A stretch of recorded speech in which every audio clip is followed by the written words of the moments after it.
Baik, kita mulai. Assalamualaikum warahmatullahi wabarakatuh.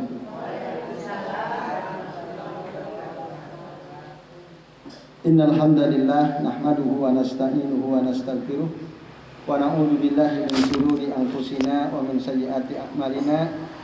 May yahdihillahu fala mudilla lahu wa may yudlil fala hadiyalah. Asyhadu an la ilaha illallah wahdahu la syarikalah wa asyhadu anna Muhammadan abduhu wa rasuluh. Allahumma sholli wa sallim wa barik ala Muhammad wa ala ali Muhammad kama shallaita wa barakta ala Ibrahim wa ala ali Ibrahim fil alamina innaka Hamidum Majid. Amma ba'du.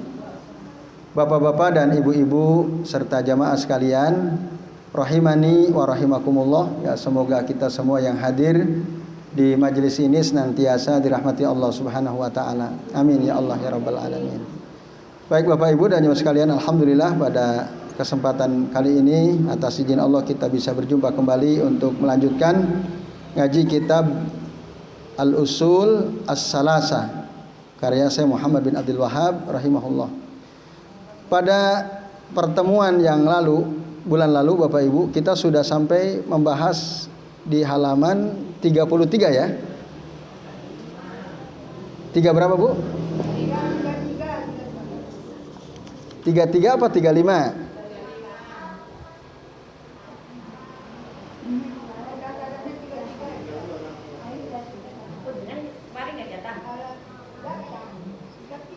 Coba yang lain sudah sampai halaman berapa? Ya, kalau di tanda yang saya kasih tanda ini halaman 33 sih. Atau tapi yang sampai halaman 35 berapa orang coba? Yang ini Bu, baris ke berapa Bu sekarang harusnya? Ya, itu yang dalil syahadatu.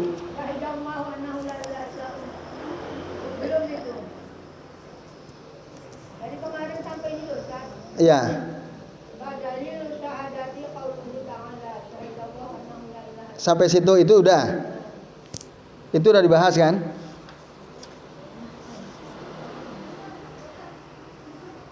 Sementara ibu-ibu yang lain halaman 35. Mana coba ibu yang lain yang bawa kitab? 35 sekarang mulai dari mana Bu? Wa dalilu syahadati anna Muhammadan itu ya? Oh sekarang itu ya? Oke. Ya baik. Ya. Silakan dibuka halaman 35 berarti ya. Ya di kitab saya ini ada 2 catatan ini. 33 dan 35. Oke, kita buka di halaman 35. Kita akan membahas tentang dalil syahadat, kesaksian bahwasannya Muhammad itu adalah utusan Allah.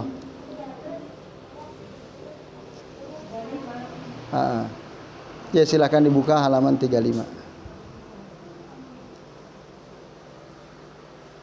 Ya baik Bapak Ibu dan jamaah sekalian, jadi ini lanjutannya dari bab sebelumnya tentang rukun Islam. Jadi rukun Islam itu ada 5 kan, khamsatun syahadatu alla ilaha illallah wa anna Muhammadan Rasulullah wa iqamis shalah wa itaiz zakah wa saumur Ramadan.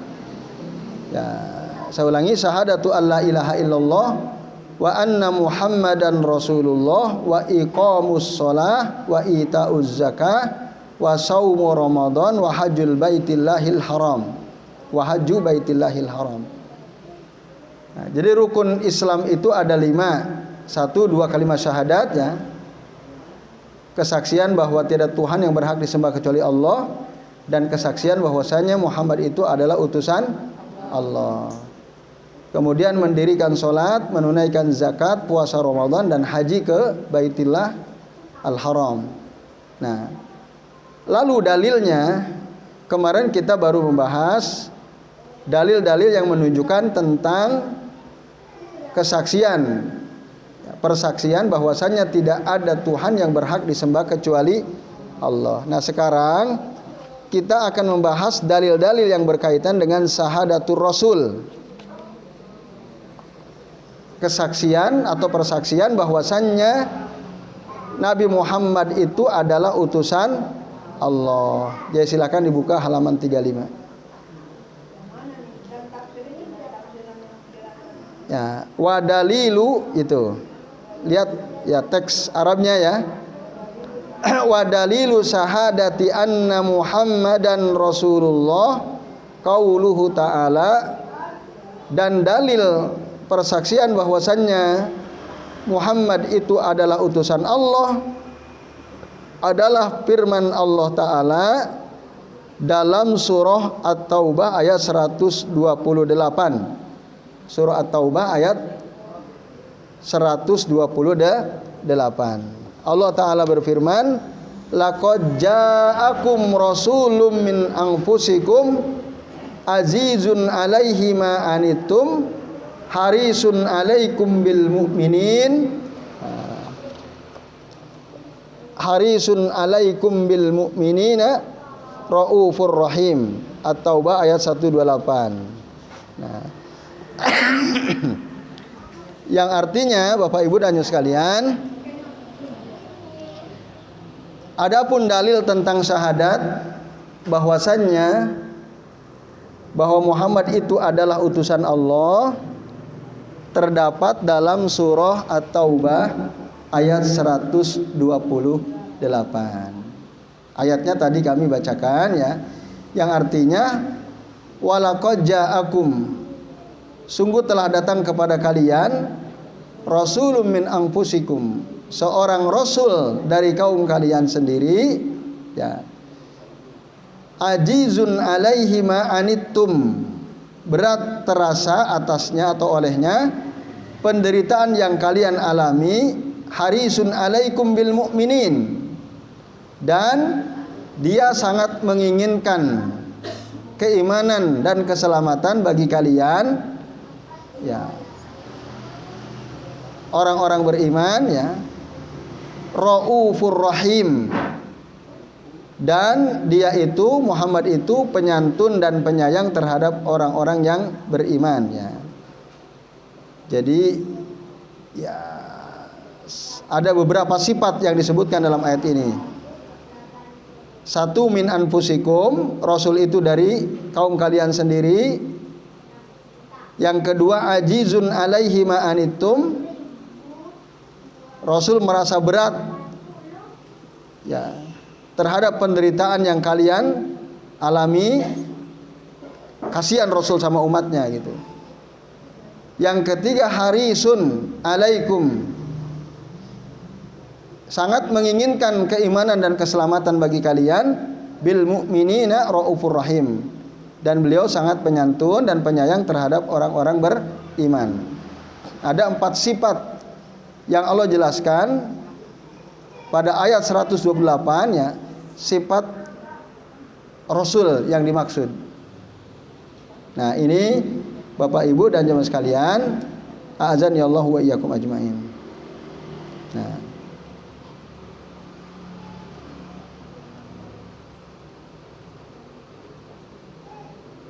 maka ya bapak-bapak dan ibu-ibu, jelas sekali berdasarkan ayat ini bahwa ada rasul yang Allah utus gitu. Ada seorang rasul yang Allah utus untuk menyampaikan risalah Allah kepada hamba-hambanya. Nah, maka apa makna syahadat rasul itu? Ma makna syahadatul rasul atau syahadatu anna Muhammadan Rasulullah? Nah, maknanya kata Syekh Muhammad bin Abdul Wahhab, makna syahadati anna Muhammadan Rasulullah adalah apa? Ta'atuhu fima amara wa tasdiquhu fima akhbara wajtinabu ma anhu naha wa jazara wa alla yu'bada wa alla ya'budallah wa alla yu'badallahu illa bima syara'a. Nah, itu makna syahadat, ya, syahadatul rasul. Makna syahadatul rasul. Artinya apa? Tadi disebutkan, ya, kita bersaksi bahwa Muhammad itu adalah utusan Allah. Nah, ini makna syahadat yang pertama. Seakan-akan kita melihat langsung dengan mata kepala kita Rasulullah Muhammad SAW, bahwa beliau adalah seorang utusan Allah. Kemudian ta'atuhu fima amara, mentaati apa yang diperintahkan oleh beliau, oleh Rasul sallallahu alaihi wasallam. Dan wa tasdiquhu fima akhbara, membenarkan apa yang beliau beritakan, wajtinabu ma anhu naha wa jazara, dan menjauhi apa yang beliau larang dan beliau cegah. Wa alla yu'badallahu illa bima syara'a, dan tidak menyembah Allah, tidak beribadah kepada Allah, ya, kecuali dengan apa yang Allah atau dengan apa yang beliau syariatkan. Yang dimaksud dengan apa yang beliau syariatkan maksudnya kecuali dengan yang beliau contohkan. Itu Bapak Ibu dan Saudara sekalian. Itu makna syahadatul rasulnya. Jadi disebutkan di sini, ya, setidak-tidaknya ketika kita mengucapkan wa asyhadu anna Muhammadan Rasulullah, ketika kita mengucapkan ini Bapak Ibu dan jemaah sekalian, kita betul-betul meyakini bahwa Nabi Muhammad itu memang utusan Allah. Tidak ada keraguan sedikit pun dalam hati kita. Itu satu. Karena kita yakin, seyakin-yakinnya, tidak ragu sama sekali bahwa Muhammad itu utusan Allah, maka akhirnya kita taat, mentaati beliau pada semua apa yang beliau perintahkan. Nah, ini Bapak Ibu dan hadirin sekalian, a'azani Allah wa iyyakum ajmain. Nah, maka kata Syekh Abdullah bin Shalih Al-Fauzan, hadhihi arba'atu umurin.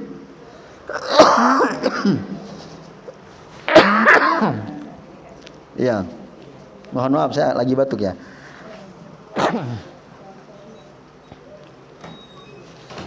Inilah 4 perkara la tatimmu as-syahadatu, tidaklah sempurna syahadat anna Muhammadan Rasulullah illa biha, tidaklah sempurna, ya, kesaksian kita, syahadat kita bahwa Nabi Muhammad adalah utusan Allah kecuali dengan 4 perkara ini.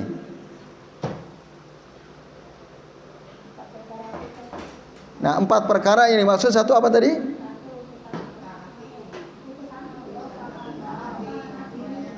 Satu, mentaati semua apa yang diperintahkan oleh Rasulullah.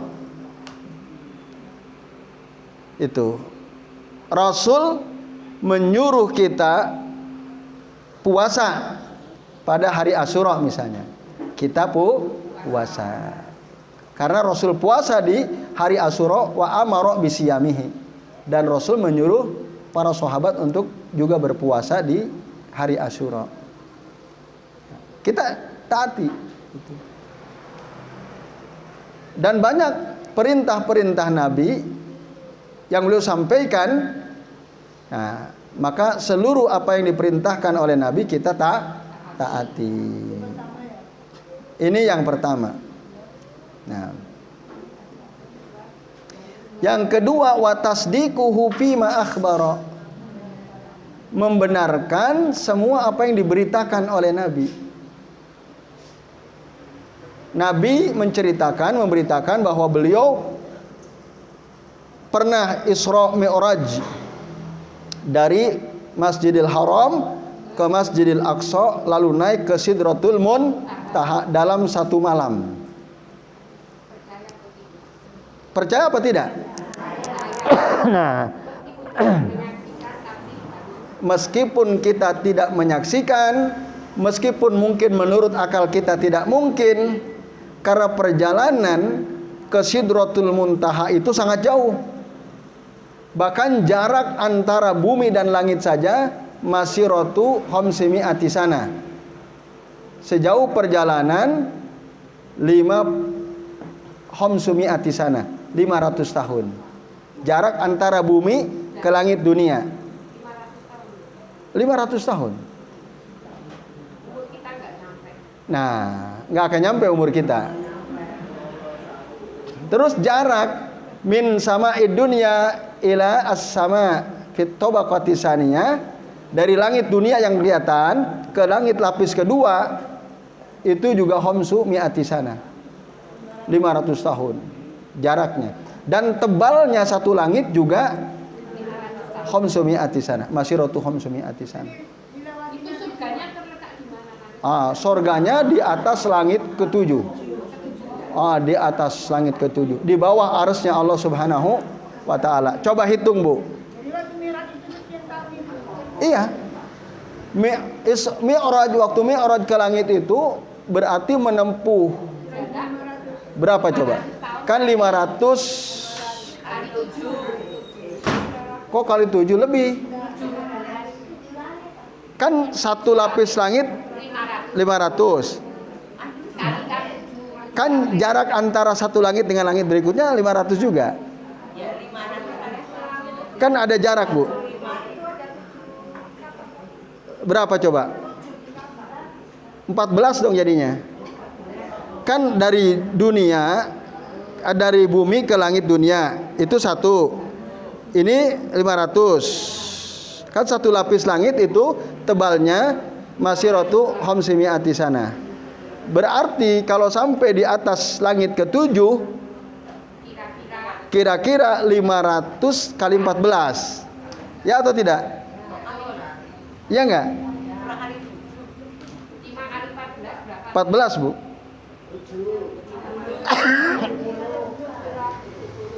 Kan kalau 7 berarti hanya melewati 7 lapis langit kan? Padahal antara satu lapis dengan lapis berikutnya ada jarak, Bu. Jadi langit 7 lapis itu enggak seperti kue lapis, Bu. Ya, dempet enggak dempet. Ada jarak. Ada jarak. Sama sejauh perjalanan 500 tahun. Dan setiap langit itu tebalnya 500 tahun. Berarti kita seperti debu. Wah, kecil sekali. Debunya debu. Jadi berapa tuh? Kalau 500 kali 14 berapa?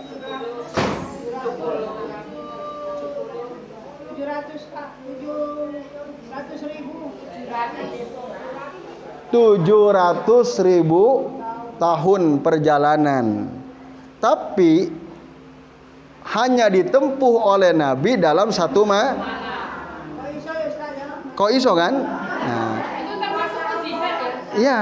Nah, pertanyaannya Bapak Ibu percaya atau tidak? Ya udah. Nah, itulah makna syahadat.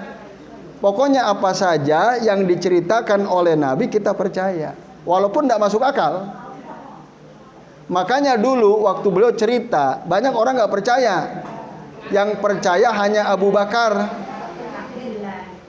Yang lain bahkan kembali murtad. Ini Muhammad bohong.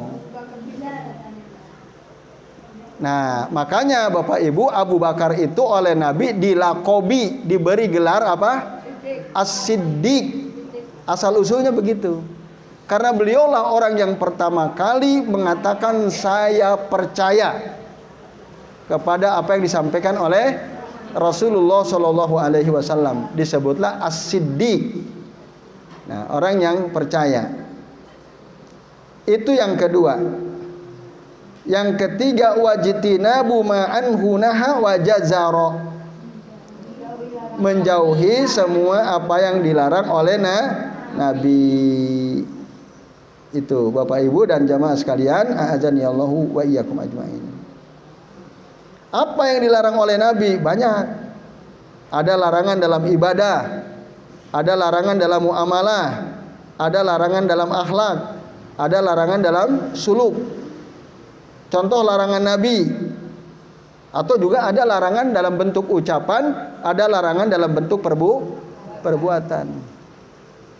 Contoh dalam ucapan, kita dilarang oleh Nabi untuk mengucapkan kata-kata yang kotor, kata-kata yang keji, yaitu fahisah. Fahisah itu ucapan keji, ucapan buruk, ucapan jelek. Contoh, misu-misu, semoga kamu mati. Nah, itu termasuk ucapan buruk. Iya. Maka dulu pernah Nabi Shallallahu Alaihi Wasallam didoakan keburukan oleh orang-orang Yahudi. Jadi orang Yahudi itu kalau ketemu Nabi, Bapak Ibu, ucapan salamnya bukan assalamu alaikum ya Muhammad, bukan. Tapi assalamu alaikum ya Abul Qasim. Artinya apa? Semoga kebinasaan menimpa dirimu wahai Abul Qasim. Abul Qasim itu nama kunyah dari Nabi Muhammad SAW. Nah, lalu waktu itu ada Aisyah. Aisyah sebagai istrinya tidak terima kok Nabi didoakan supaya mati binasa. Marahlah Aisyah, lalu beliau menjawab, wa alaikumussalam wa laknatullahi alaikum wa ghadabullahi alaikum ya wa zammu alaikum. Yang artinya semoga kebinasaan menimpa kalian, semoga kemurkaan Allah juga menimpa kalian, semoga ya kehinaan juga menimpa kalian. Apa kata Nabi? Mahlan ya Aisyah, fala takuni fahisah. Ya, kalau bahasa kita mahlan itu slow saja, santai saja wahai Aisyah.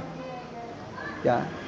Janganlah kamu menjadi orang yang fahisah, mengucapkan kata-kata yang buruk, yang kotor. Jangan, kata Nabi. Lalu Aisyah tanya, ya Rasulullah, afala tasma'u ma yaqulun?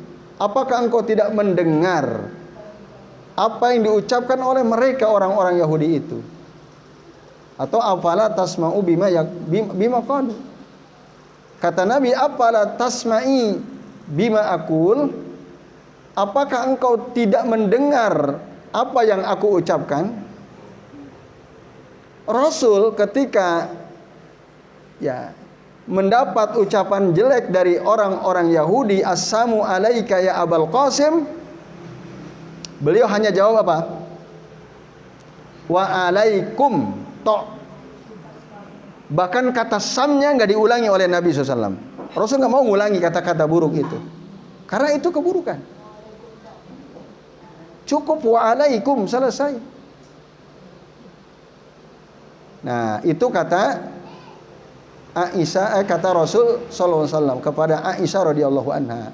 Nah, tinggal Aisyah mau ikut Nabi atau mau ikut orang-orang Yahudi. Kan memang mereka bilang begitu, tapi kan aku bilang wa alaikum to. Kamu ikut siapa? Kira-kira Aisyah mau ikut orang Yahudi atau ikut Nabi Muhammad? Nah, tentu beliau pasti mengikuti Nabi. Nah, hadis ini Bapak Ibu menjelaskan salah satu larangan bahwa Nabi melarang kita mengucapkan ucapan-ucapan yang kotor, yang buruk, yang jelek. apalagi para dai, para penceramah, para ustadz, para kiai, itu jangan sampai ucapannya kotor, jelek. Ada nggak penceramah yang ucapannya kotor-kotor? Banyak. Nah, berarti dia tidak meninggalkan apa yang dilarang oleh Nabi. Berarti syahadatnya kira-kira benar nggak tuh orang itu? Enggak. Walaupun dia udah mengucapkan berkali-kali, ratusan kali, wa asyhadu anna Muhammadan Rasulullah, tapi kok dia tidak menjauhi apa yang dilarang oleh Nabi, berarti bermasalah syahadatnya. Gitu. Nah, ini Bapak Ibu dan hadirin sekalian. Jadi kalau kita sudah mengucapkan wa asyhadu anna Muhammadan Rasulullah, itu harus taat, harus membenarkan apa yang dikabarkan beliau, dan harus meninggalkan semua apa yang dilarang oleh beliau. Jangan ditabrak. Itu makna syahadat.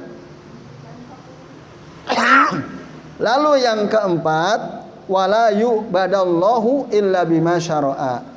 Dan tidak menyembah Allah, tidak beribadah kepada Allah kecuali dengan yang disyariatkan oleh Rasul, kecuali dengan apa yang diajarkan oleh Rasul. Beribadah kepada Allah dengan sesuatu yang diajarkan oleh Rasul Shallallahu Alaihi Wasallam. Itu. Tapi Bapak Ibu, banyak enggak orang beribadah kepada Allah tidak sesuai dengan yang disyariatkan oleh Rasul? Banyak. Contoh, ibu-ibu kalau panjenengan kemarin di awal tahun akhir tahun kumpul di masjid berdoa akhir tahun, setelah asar menjelang maghrib, setelah maghrib berdoa awal tahun. Nah, ada nggak yang begitu di kampungnya? Ada. Nah, kumpul. Itu Bu, berdoa di masjid bareng-bareng untuk di akhir tahun, lalu masuk ke tahun baru, ada lagi doanya. Itu dicontohkan Nabi atau tidak? Tidak. Nggak ada. Nah, tapi kira-kira Bu, kalau kita tanya orang-orang itu, Bu, Pak, jenengan melakukan ini kira-kira dalam rangka apa? Dalam rangka ibadah atau bukan? Jawabannya apa kira-kira? Ibadah. Dia ingin dapat pahala nggak kira-kira mereka? Ingin. Nah, padahal kata para ulama, kullu aqwalin wa af'alin, setiap perbuatan dan setiap ucapan, kullu af'alin wa aqwalin, setiap perbuatan dan setiap ucapan, yataqarrabu bihal abdu ilallah, lalu dengan ucapan atau perbuatan itu seorang hamba ingin mendekatkan dirinya kepada Allah, wa yarju minhu as-sawab, dan dia berharap mendapat pahala dari Allah. Bu, Pak, orang yang kumpul di akhir tahun berdoa, itu mereka anggap ibadah apa bukan? Mereka berharap dapat pahala atau tidak? Iya. Tapi lam ya'mal biha an-nabiyyu sallallahu alaihi wasallam wala ashabuhu radhiyallahu anhum ajma'in. Tapi Nabi SAW tidak pernah mengamalkan itu, kumpul-kumpul berdoa akhir awal tahun. Itu nggak pernah. Nabi ngundang orang-orang kumpul-kumpul di masjid, nggak pernah. Jadi walam ya'mal bihan Nabi SAW wala ashabuhu radhiyallahu anhum ajmain. Demikian pula para sahabat ya, juga tidak mengamalkan. Maka fahiya bid'atun, itu adalah perbuatan bid'ah. Kumpul di masjid doa awal akhir awal tahun. Tapi orang timur datang itu dasarnya apa? Dasarnya orang timur datang seperti itu apa? Kok mantap banget? Ya setahu kami nggak ada dalil yang kuat. Nggak ada. Ya mungkin dari perkataan ulamanya Bu ya. Ya susah. Kecuali jika Allah buka hatinya. Nah, tapi kalau tidak, bahkan orang pelaku bid'ah itu dia sulit bertaubat dari bid'ahnya sampai dia meninggalkan bid'ahnya tersebut.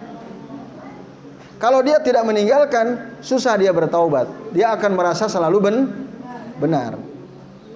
Nah, ini ibu-ibu dan bapak-bapak serta jamaah sekalian. Nah, jadi sekali lagi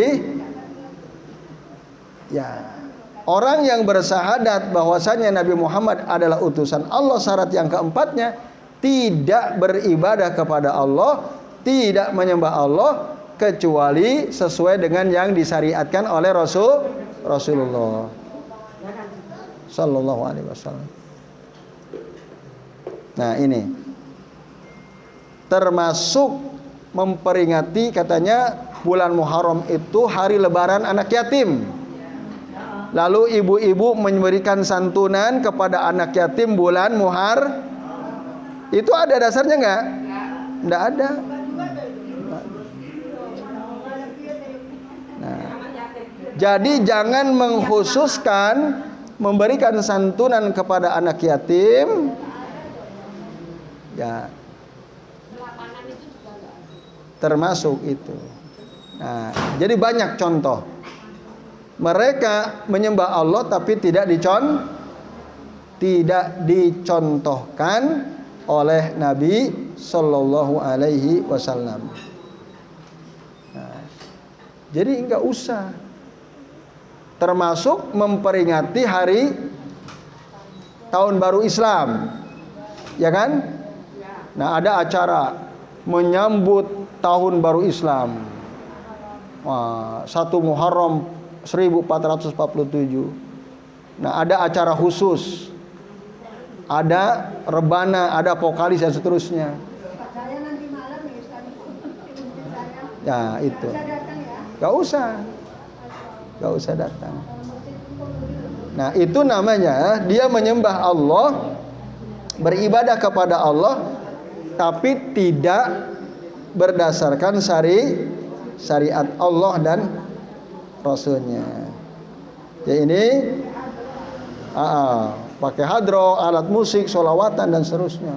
Sampai ada bendera besar dikibar-kibar. Itu buat apa? Apa misalnya iya memperingati, apa ada contohnya? Kan nggak ada. Nah, tidak ada contohnya. Nah, itulah ibu-ibu dan bapak-bapak ya, syarat syahadat kesaksian bahwasanya Muhammad itu adalah utusan Allah. Nah, maka ya, berusahalah setiap kali kita beramal dan kita berharap mendapat pahala dari amal kita itu, ya, hendaknya apa tadi? Sesuai dengan syariat yang dibawa oleh Nabi Muhammad SAW. Allahumma shalli wa sallim. Nah, ini penjelasan dari makna syahadat atau syahadatur Rasul. Kemudian Bapak Ibu dan Ibu sekalian, yang kedua Itu udah tadi 4 ya. Yang berikutnya dalilus shalah wa zakah wa tafsirut tauhid qauluhu subhanahu wa ta'ala. Ya.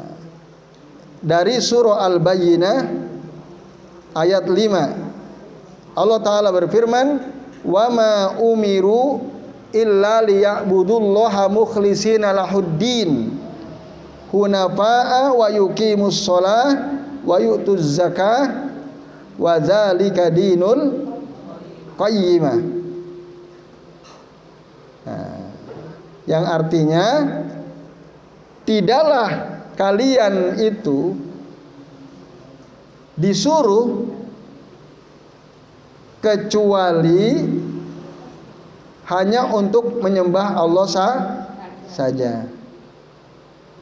Kecuali itu yang disuruh oleh Allah Subhanahu wa taala secara hanif. Nah, secara lurus, tidak menyimpang. Wa yuqimunas shalah dan mendirikan salat, wa yu'tuz zakah dan membayarkan zakat. Zalika wa zalika dinul qayyimah. Itulah agama yang lurus. Nah, ibu-ibu dan bapak-bapak serta jamaah sekalian, jadi ayat ini jelas sekali ya, bahwasannya salat itu termasuk zakat adalah sesuatu yang diperintahkan. Wa yuqimus shalah wa yu'tuz zakah. Nah, itu yang menunjukkan bahwa salat itu adalah rukun apa? Islam. Rukun Islam ya. Zakat juga rukun Islam karena diperintah oleh Allah Ta'ala. Nah, wa ma umiru illa liya'budullaha mukhlishina lahuddin hunafa'a wa yuqimus shalah dan mendirikan salat. Tadi udah dasarnya ya. Wa yuqimus shalah. Dalam surah apa Bapak Ibu tadi? Al-Bayyinah ayat ke-5. Nah. Baik. Kemudian dalil dari puasa. Mana dalil dari puasa Bapak Ibu? Dalilus siyam qauluhu ta'ala. Dalil puasa itu adalah firman Allah Ta'ala dalam surah Al-Baqarah ayat 138. 183. Apa bunyinya? Ini ayatnya sangat terkenal. Ya ayyuhalladzina amanu kutiba alaikumus syiyam kama kutiba alal ladzina min qablikum la'allakum tattaqun. Ya, yang artinya wahai orang-orang beriman, diwajibkan atas kalian berpuasa sebagaimana diwajibkan atas orang-orang sebelum kalian, sebelum kamu sekalian. La'allakum tattaqun, supaya atau agar kalian bertakwa. Nah, ini ibu-ibu dan bapak-bapak serta jamaah sekalian, ayat yang jelas-jelas menunjukkan kewajiban ya berpuasa. Nah, saya kira jelas sekali ya dasarnya ada perintah untuk wa yuqimus shalah wa yu'tuz zakah. Baik.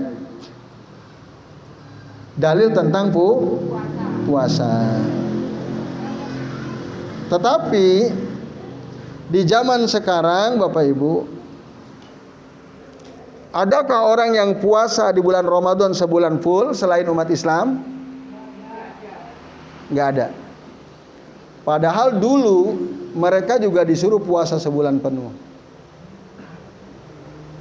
Mereka disuruh apa? Puasa sama sebulan penuh, bulan Ramadan. Ya. Tidak boleh keluar ya. Tidak boleh ditinggalkan puasa selama Ramadan sama seperti yang Allah wajibkan kepada kita umat Nabi Muhammad ini. Tapi mereka orang-orang Yahudi dan Nasrani itu meninggalkan puasa Ramadan karena pada bulan Ramadan itu sangat panas. Jadi Ramadan itu di Arab itu musim panas dulu ya. Nah, maka karena saking panasnya orang Yahudi, orang Nasrani enggak kuat puasa. Akhirnya dirubah. Jangan Ramadan. Tapi puasanya kita lakukan nanti setelah Ramadan, setelah musim panasnya usai. Nah, itu mereka tokoh-tokoh agamanya ya menyampaikan seperti itu kepada umatnya, jangan puasa Ramadan, panas kita. Kapan puasanya? Nanti bulan depannya. Kita sekaligus puasa 2 bulan. Ternyata puasa 2 bulan itu berat. Boro-boro 2 bulan, 1 hari aja berat. Ya atau tidak Bapak Ibu? Kalau di bulan Ramadan memang banyak syaitan dibelenggu kan? Kalau di bulan selain Ramadan kita puasa berat, lebih berat setidaknya tantangannya. Nah, ini Bapak Ibu dan jamaah sekalian, a'adzani Allah wa iyyakum ajmain. Ada puasa, cuma di zaman sekarang orang-orang Yahudi, orang Nasrani sudah tidak lagi ada puasa.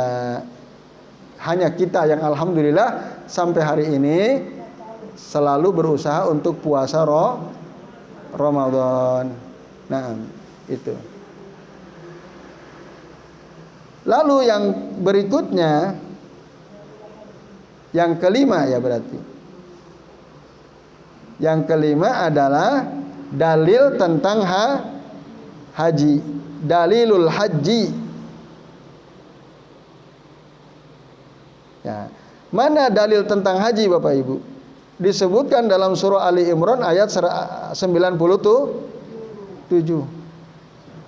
Kalau Allah Ta'ala berfirman, walillahi 'alan nasi hijjul baiti man istata'a ilaihi sabila wa man kafara fa innallaha ghaniyun 'anil alamin.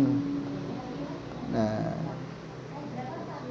halaman 3738.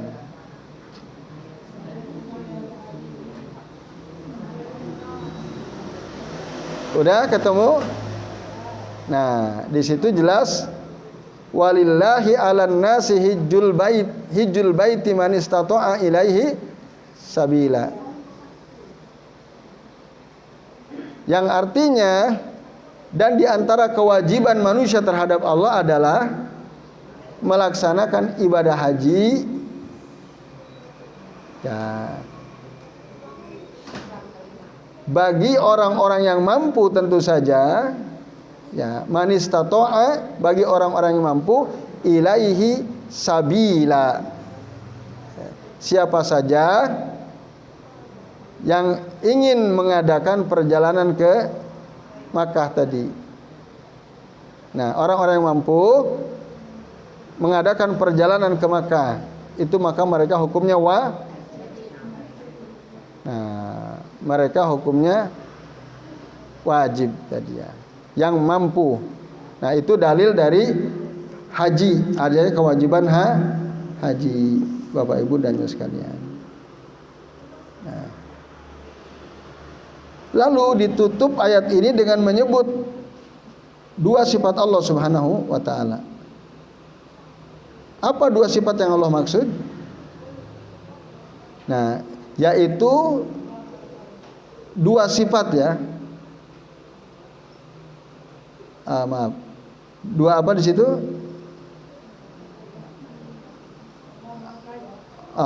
Yaitu fa innallaha ghaniyun 'anil alamin. Oh, maaf, 1 sifat ya. 1 sifat Allah Subhanahu wa taala yang berbunyi fa innallaha ghaniyun 'anil alamin. Sesungguhnya Allah itu maha kaya, tidak butuh kepada seluruh alam ini. Nah, maka dengan demikian Bapak Ibu dan Nyonya sekalian, orang yang mengingkari haji, ya, berarti dia telah kufur. Nah, in kana tarakahu lahu ingkaron liwajhihi fahadza kufrun akbar mukhrijun minal millah. Kalau ada orang yang mengatakan bahwa haji itu tidak wajib, bahkan bagi orang yang mampu, misalnya dia mengingkari kewajiban haji, fahadza kufrun akbar, berarti dia telah melakukan perbuatan kekufuran yang besar. Gitu. Iya, kalau dia mengatakan tidak wajib, maka wajib bagi yang sudah punya kemampuan. Tapi kalau dia punya kemampuan taroka lil haji, nah, kalau dia punya kemampuan lalu dia meninggalkan untuk beribadah haji, nah, maka ini pun berarti termasuk ya apa? Ada orang punya kemampuan untuk haji, tapi dia tidak mengingkari misalnya. Ya, tidak mengingkari, tapi juga dia tidak berangkat haji.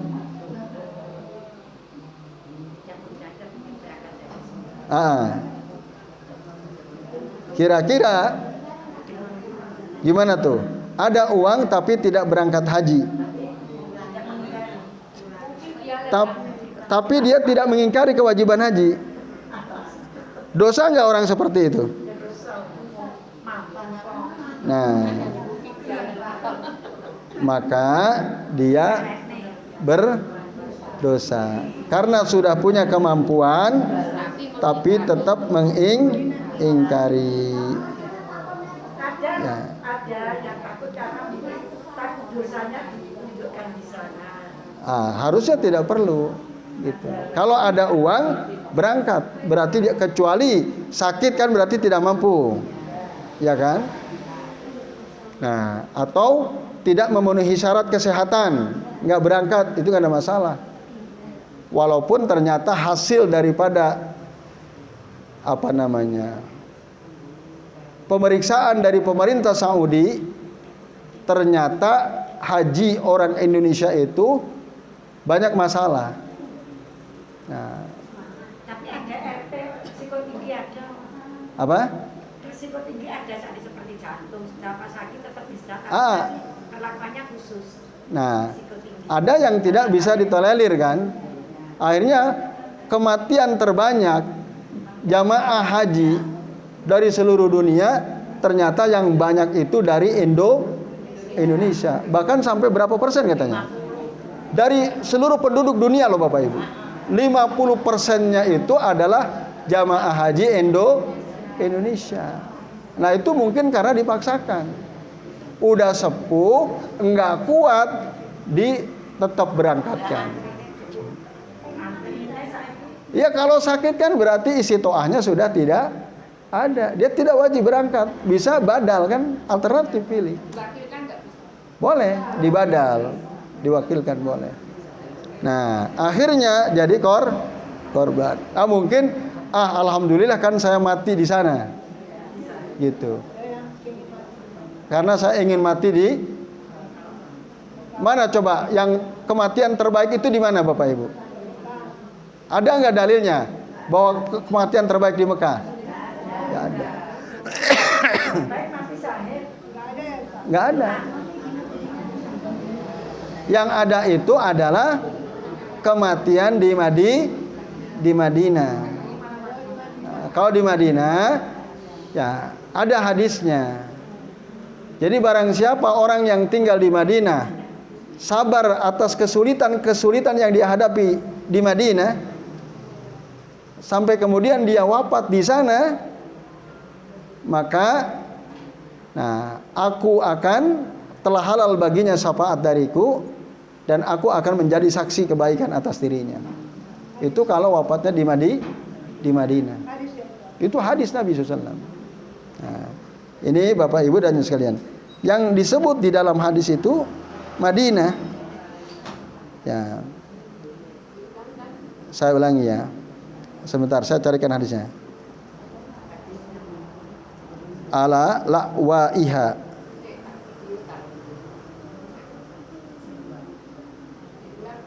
Ya, sebentar Bu.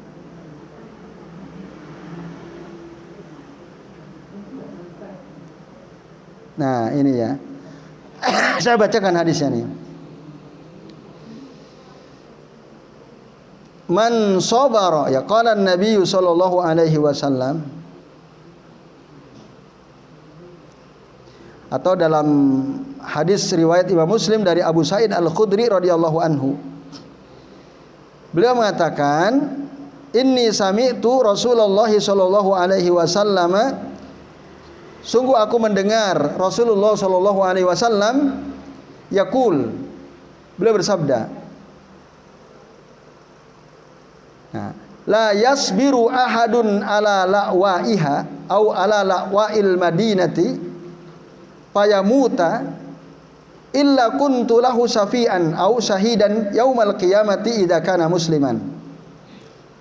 Yang artinya, tidaklah seseorang dia bersabar atas kesulitan-kesulitan di Madinah. La'waiha itu kembali kepada Madinah, haknya. Fayamut, kemudian dia meninggal di Madinah. Illa kuntu lahu syafi'an, kecuali aku menjadi pemberi syafaat baginya. Au syahidan, atau aku akan menjadi saksi atas kebaikannya yaumal qiyamati, pada hari kiamat, idza kana musliman, kalau dia seorang muslim. Hadis akhrajahu Muslim. Nah, hadis sahih riwayat Imam Muslim. Itu yang ada itu. Kalau di Mekah enggak ada hadisnya. Ya, bisa ketika haji, bisa ketika umroh, bisa mahasiswa yang mukim di sana, bisa termasuk penduduk asli sana. Kalau mereka sabar dengan kesulitan, kesusahan yang ada di Madinah, lalu meninggal di sana, maka kata Nabi, kuntu lahu syafi'an, aku akan menjadi syafaat baginya, ya, au syahidan yaumal qiyamah, atau akan menjadi saksi kebaikan atas dirinya pada hari kiamat, ya, idza kana musliman, kalau dia seorang muslim. Nah, ini Bapak Ibu dan jamaah sekalian, ya. Iya, itu sama seperti, ya, karena dalam perjalanan, ya, ibadah. Baik. Tapi tadi terkait dengan tempat, memang yang disebutkan secara spesifik dalam hadis adalah Madinah. Mekah tidak disebutkan. Nah, maka Bapak Ibu kembali. Gimana, Bu? Ya, nampaknya yang banyak meninggal di sana. Nah, ya. Nah, itulah dia beberapa dalil yang menjelaskan tentang rukun Islam. Maka waman kafara, barang siapa yang mengingkari kewajiban haji, fa innallaha ghaniyun 'anil alamin, sesungguhnya Allah Maha Kaya, tidak memerlukan sesuatu apapun dari seluruh alam ini. Allah enggak butuh, Allah Maha Kaya. Artinya kalau kamu punya uang banyak, mampu untuk haji, sehat fisikmu, kok nggak berangkat, kamu ingkari. Nah, Allah nggak butuh, gitu. Allah nggak butuh apa-apa. Jadi haji itu ya untuk kepentingan diri kita sendiri, bukan karena Allah butuh, bukan. Nah, ini Bapak Ibu dan hadirin sekalian rahimani wa rahimakumullah. Ya, karena dia mengingkari.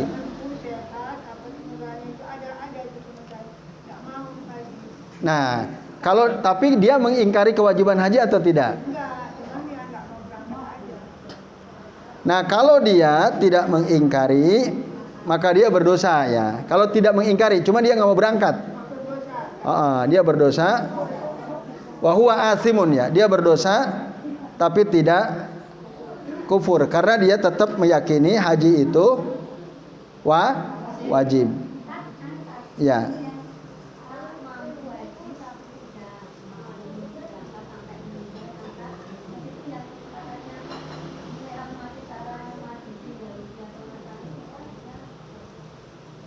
Gimana Bu? Ada orang mampu.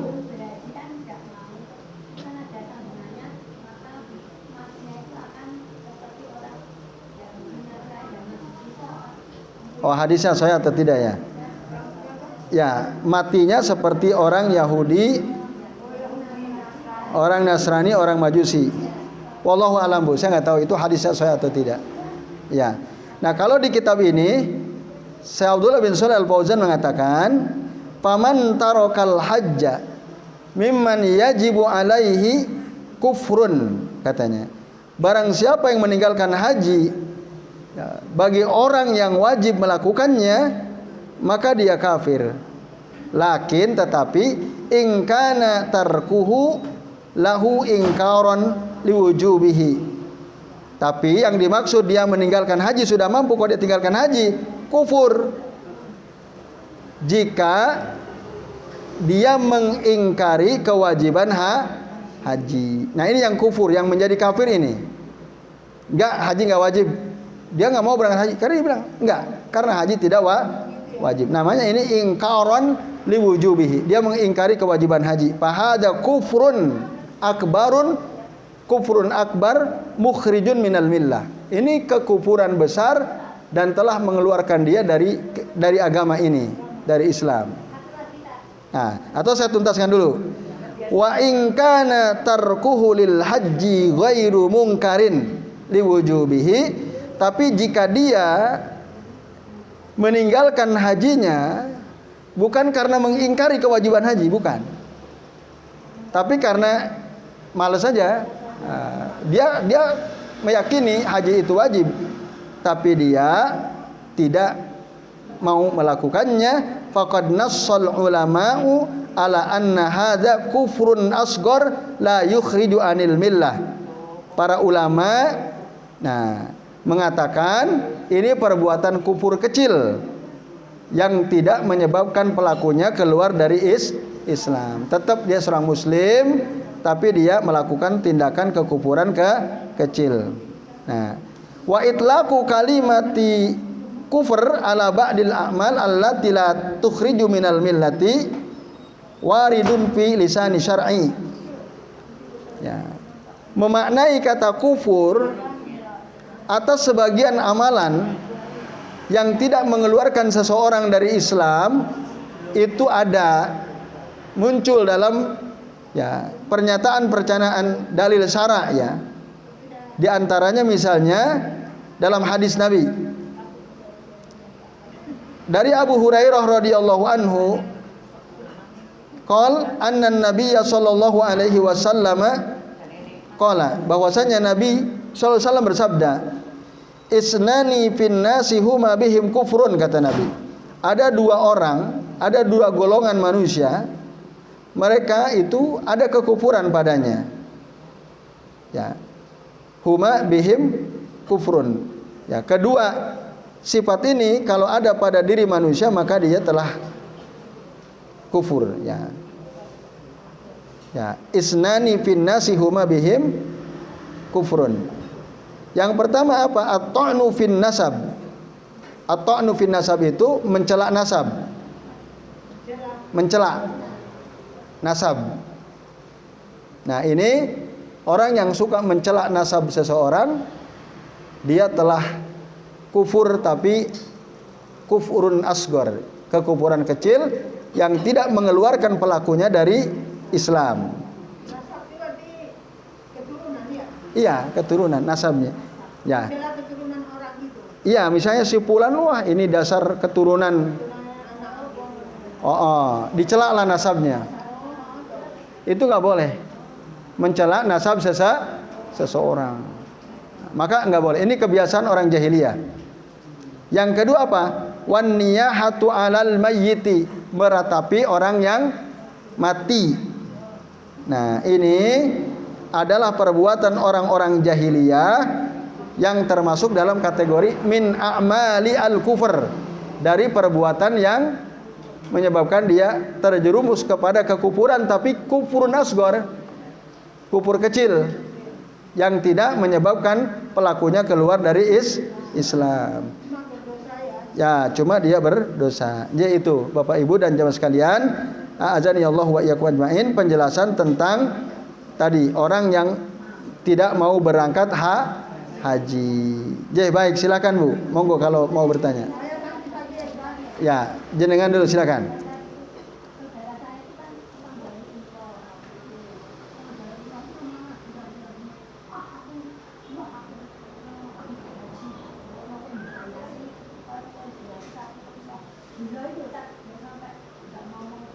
Padahal punya uang, tapi mau umroh, umroh tapi belum haji, kapok. Tapi sudah berangkat haji belum? Oh, baru. Iya, baik. Trauma apa, Bos? Sebabnya apa? Trauma apa? Oh, ya.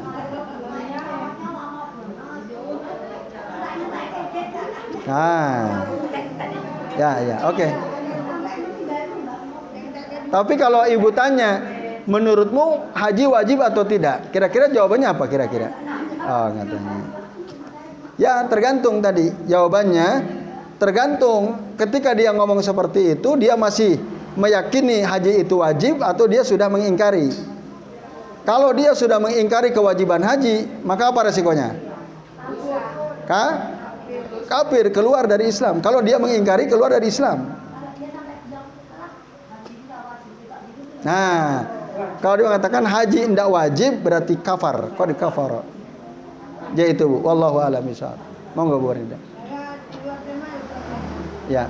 Menanyakan sebetulnya kaum perempuan ini kalau hari Jumat itu sebetulnya misalnya sholat di rumah dong.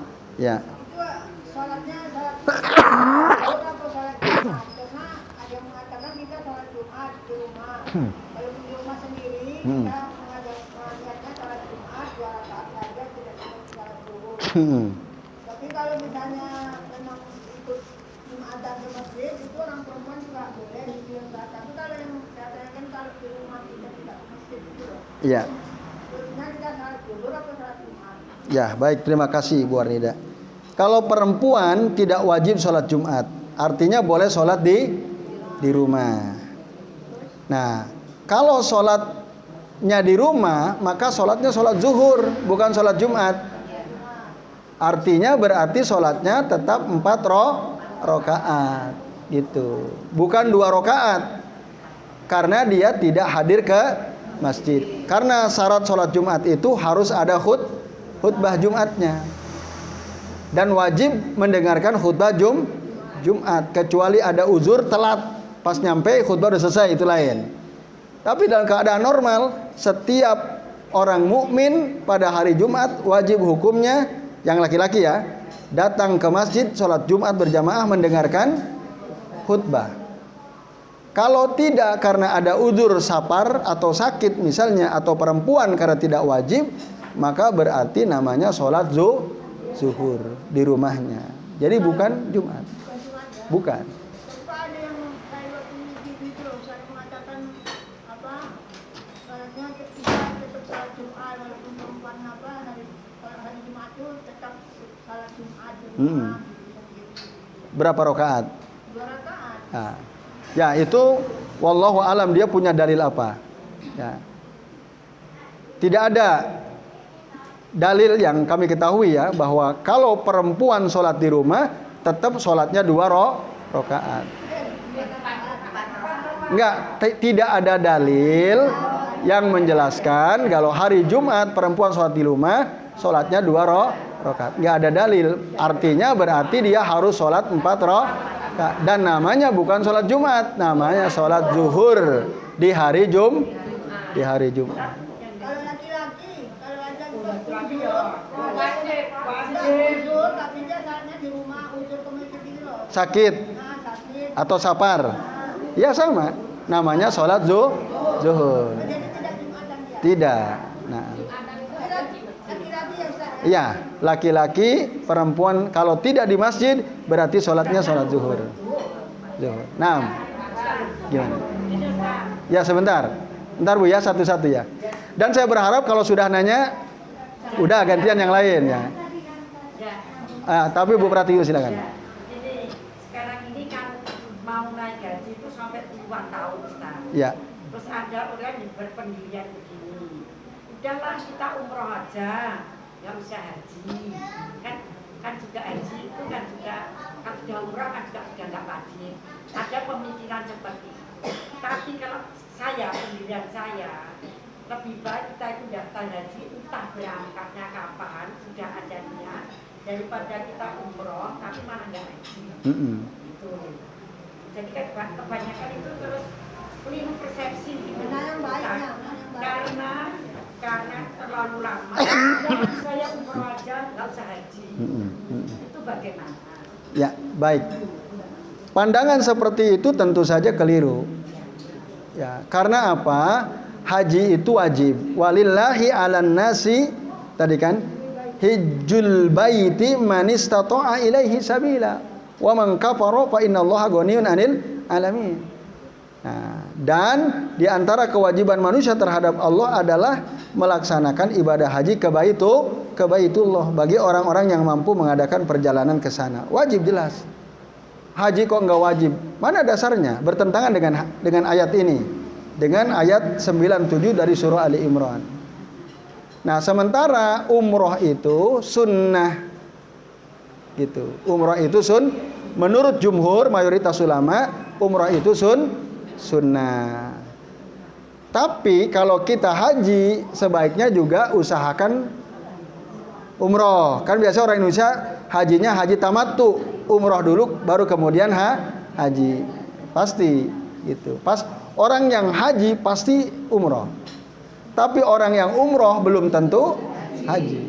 Terus yang menunggu lama sekali pikir. Nah, maka betul tadi, karena masa tunggunya lama sampai 20 tahun, 30 tahun, tetap daftar saja. Niat, ya, karena orang yang punya niat itu dicatat oleh Allah Subhanahu wa taala, walaupun mungkin akhirnya dia tidak berangkat, itu sudah dicatat. Itu. Ya sudah, pokoknya udah dicatat oleh Allah bahwa dia sudah niat untuk menyempurnakan rukun Islamnya, yaitu berangkat ibadah haji. Nah, tapi saya nunggu 20-30 tahun kan kelamaan. Saya ada uang nih, tak umroh lah, tak berangkat umroh gitu. Minimal untuk tahu, ya, tahu keadaan di Mekah, di Madinah. Nah, itu tentu haja afdal, ini lebih baik. Jadi sebelum berangkat uangnya ada, tapi karena harus nunggu antri, terpaksa kan ngikutin antrian.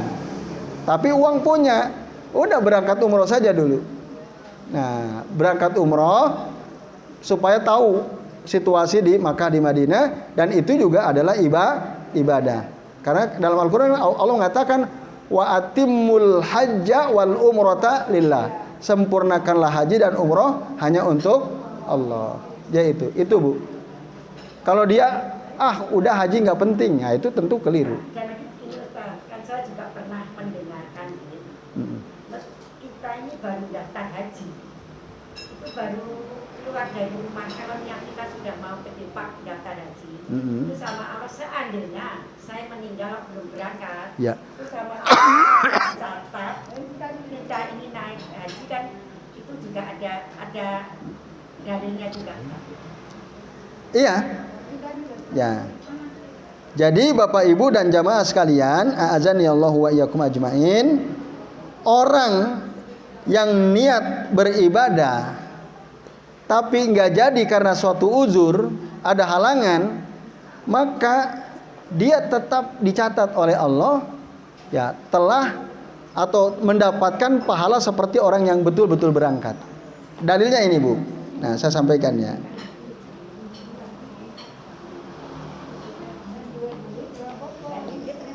Nah, dalil tentang orang yang niat memohon kepada Allah untuk mati syahid. Saya bacakan hadisnya.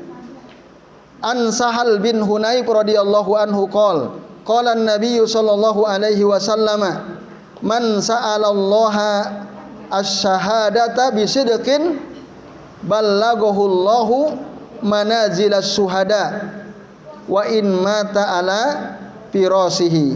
Nah, itu Bu, kata Nabi sallallahu alaihi wasallam dalam hadis riwayat Imam Muslim. Nah, saya ulangi ya.